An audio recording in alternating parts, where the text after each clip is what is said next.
So this year I'm studying how individuals are using social media to discuss politics. And as most people know, there's a lot of politics on social media. Most Americans are on at least one form of social media now. And Pew recently found that about a fifth of Americans get news primarily through social media. So not only is it a place that people are interacting and giving opinions, they're also getting the news directly from social media. And what I'm interested in is kind of who is talking about politics online and why and to what end. I know for myself that, when I post political things, I'm mostly speaking to, preaching to the choir, so to speak, with a few outliers. And some research I did with a colleague in 2016 looked at, who people were talking to. And for the most part, people are talking to like-minded individuals.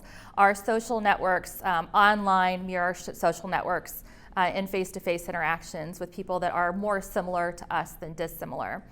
Where we do find some interesting things is with family members on social media, where maybe we would avoid politics at the Thanksgiving dinner table. When we're posting it online, grandma, aunt, uncle, cousins are all engaged in that discussion.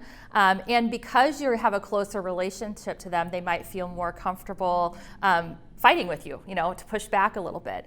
And so one of the things I looked at in 2016 were kind of how much conflict did people engage in, and how did they react when someone kind of started a conflict with them. And what I found really was, for the most part, people said they saw people acting rude or being mean to people, but didn't experience all of that much of it. But when they did, most people said they just ignored it.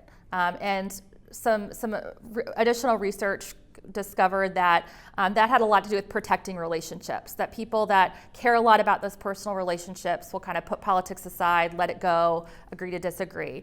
But there are some people who are more politically motivated, more motivated to influence other people, and so they're going to push back a little bit more. And so we saw men actually being more likely than women to kind of argue a point, and women being a little more likely than men to unfriend or unfollow someone to kind of just distance themselves.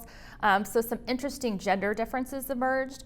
And so we're really looking this time at how that conflict is happening in a really polarized election cycle. And as we look at things like political advertising, where there's a whole lot of negativity on both sides, both at the, at the presidential level, and then even here in Iowa, there's a lot of advertising that's really negative.